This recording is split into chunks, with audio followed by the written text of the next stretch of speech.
नमस्कार, मी काजल. तुम्हा सर्वांचं माझ्या यूट्यूब चॅनलमध्ये आणि आपल्या अजून एका न्यू ब्लॉगमध्ये अगदी मनापासून स्वागत आहे.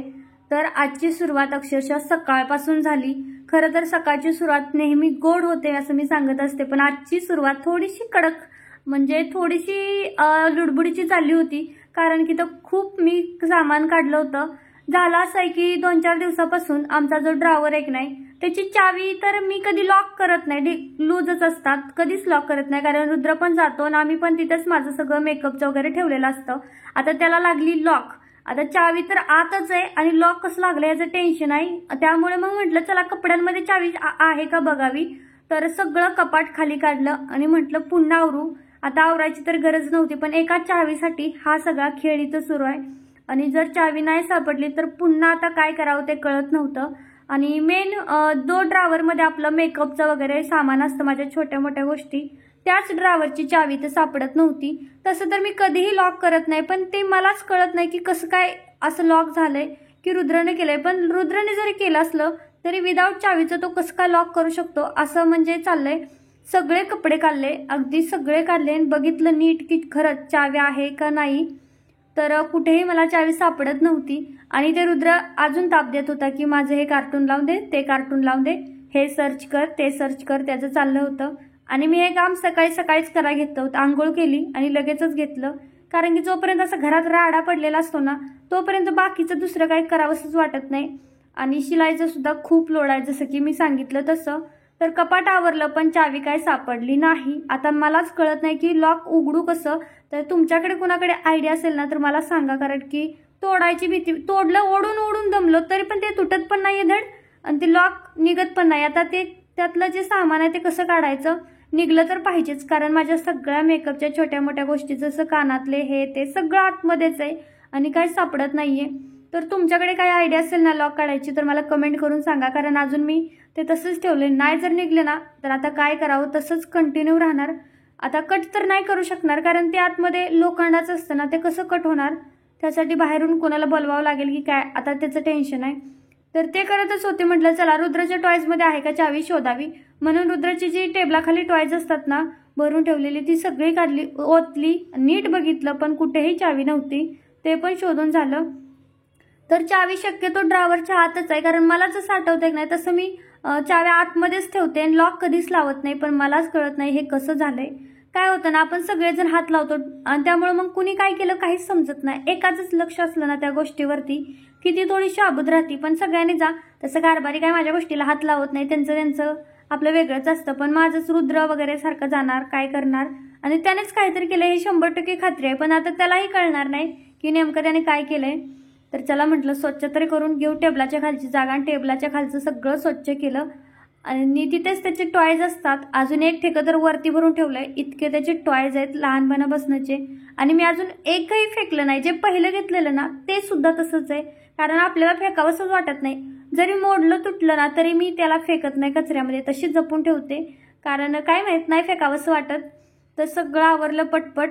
इथलं एकदम चकाचक केलं. तसं बेडरूममध्ये आमच्या जास्त सामान आहे. छोटा सिंगल बेड आहे, कपाट, टेबल, हे 3च वस्तू आहे. तरीही बेडरूम एकदम भरल्यासारखा वाटतो, मोकळा असं वाटतच नाही. कारण आम्हाला कसं ना पहिल्यापासून काही सामान नसतं. पहिल्यापासून म्हणजे फक्त आपलं जे कपडे असेल कुठेतरी कोपऱ्यात ठेवा बॅगांच्या वरनी, झालं पूर्ण रूम मोकळी. कपाट नाही की बेड नाही की काही नाही. त्यामुळे मग ती मोकळ्या डोक्याची सवय लागली. आणि आता काय झाले, खूप सामान वाढायला लागले थोडं. त्यामुळे मग आताच वाटतं किती यार कचरा झालाय, किती आवरलं तरी तसंच येतंय असं वाटत राहतं. असं वाटतं आधीच बरं होतं, ते काय सामान नव्हतं ते कुठेतरी एका कोपऱ्यात कपडे ठेवा, झालं काम. हे कपाट वगैरे ह्या सगळ्या गोष्टी घेऊन ना खरं तर डोक्याला ताप झालाय.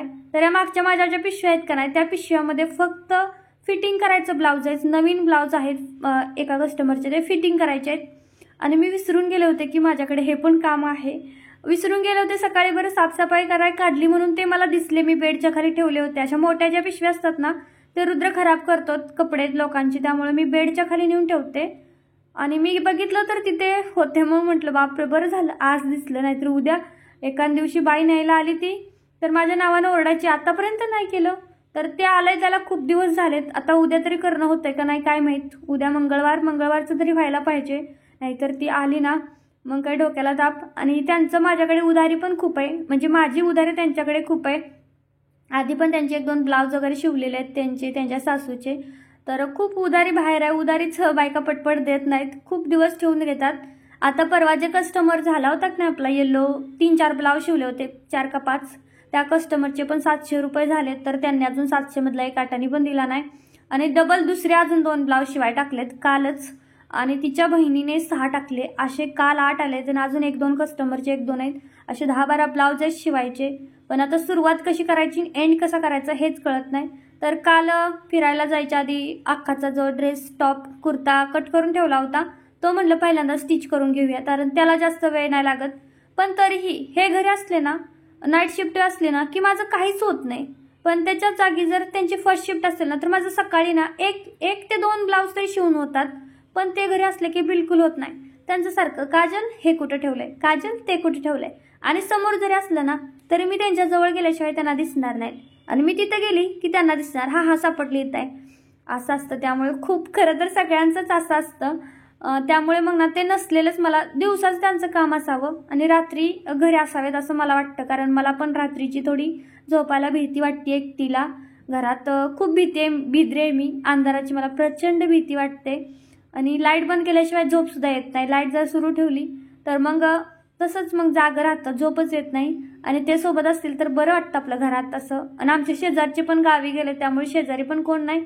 आता तर अक्का आहे, त्यामुळे काही नाही वाटत एवढं. पण शक्यतो मला नाईट शिफ्ट नकोच वाटती. नाईट शिफ्ट असलं ना दिवसभर पण ताप, आणि ते झोपत पण नाही जास्त. आणि जरी झोपले तरी मग हॉलमध्ये अक्का रुद्र कालवा करणार, बेडरूममध्ये ते झोपणार कूलर लावून. त्यामुळे माझे व्हिडिओचं वॉइस ओव्हर वगैरे असतं, ते कुठं करायचं, मला गॅलरी शोधावी लागते, नाहीतर बाहेर कुठं तरी. त्यामुळे मग खरं तर खूप ॲडजस्टमेंट करावं लागतं. आणि मग माझे व्हिडिओ पण मागे पुढे होत राहत आहेत, टायमिंगवरती जात नाही आहेत. त्या जागी जर फर्स्ट शिफ्ट असली किंवा सेकंड शिफ्ट जरी लागली ना तरी अगदी बरोबर होऊन जातं. पण नाईट शिफ्ट असली खूप ताप, कारण सकाळी पण स्वयंपाक करा, पुन्हा 5 वाजता स्वयंपाकाला लागावं लागतं. कारण त्यांना 6 वाजता जायचं असतं, मग ते जेवण करूनच जातात. आणि त्यात आज गॅस पण संपला होता, तर त्यांना माझ्या मैत्रिणीकडे असते जी एक्स्ट्रा टाकी ती घेऊन यायला सांगितलं. आणि म्हटलं आता भाजी शिजती का नाही काय माहीत, म्हणून मग इथं मी कैरी काढली. तर अगदी 15 रुपये देऊन मला ही एकच कैरी भेटली, ह्याचं मला आश्चर्य वाटतंय.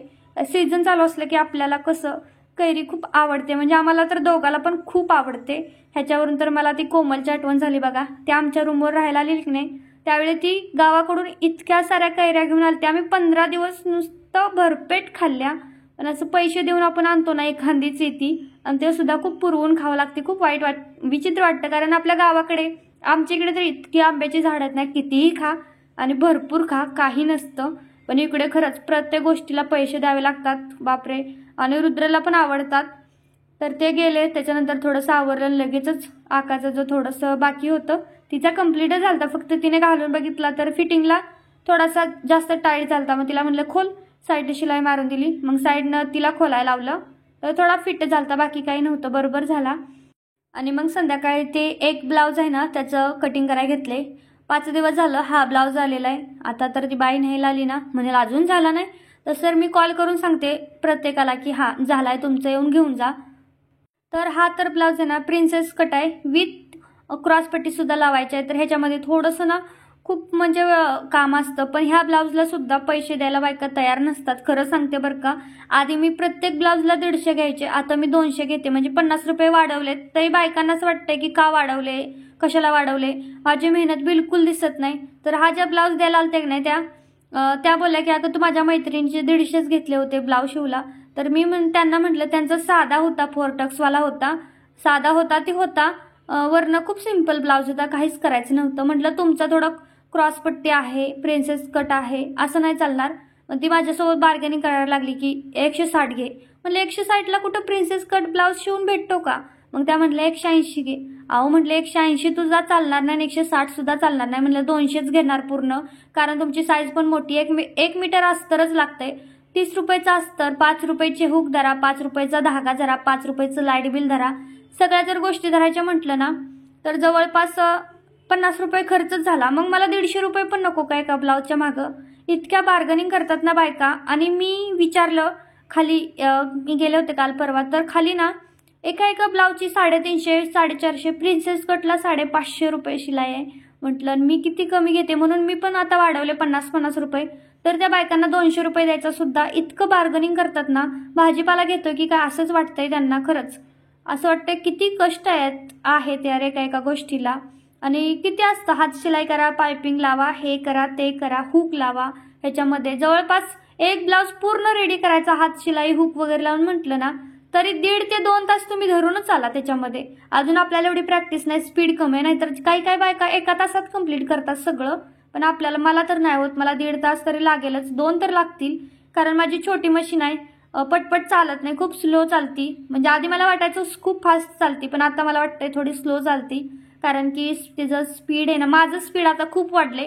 त्यामुळे आमचं चाललंय मोठी मशीन घ्यायची, पण त्यासाठी सुद्धा स्वतःच्या जीवावर घेणार आहे.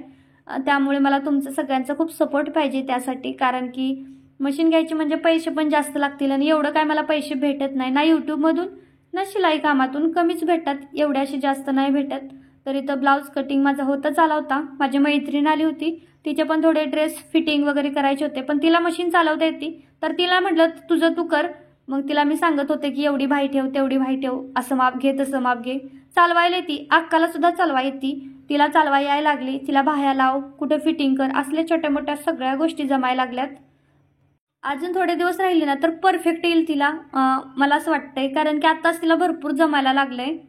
तर पटकन हा ब्लाऊज कटिंग करून घेतला. तर जवळपास हे करायला ना 25 ते 30 मिनिटं तुम्ही धरूनच चाला, अर्धा तास लागतोच. कारण माप टाका, अस्तरचं कटिंग करा, पुन्हा ते ब्लाऊज पीसवरती कटिंग करा, रुद्रला सांभाळा. ह्यामध्ये ना अर्धा तास एका ब्लाऊजचं कटिंग करायला लागतोच. त्यामुळे एकाच कस्टमरचे 3-4 असतील ना तर बरं पडतं, सोबतच सगळं कटिंग होतं आणि मग ते परवडतं सुद्धा. आपण डिस्काउंट पण देऊ शकतो, पण एकच ब्लाऊज असेल ना तर काय डिस्काउंट द्यायचा. तर असा होता माझा आजचा दिवस. चलो बाय बाय.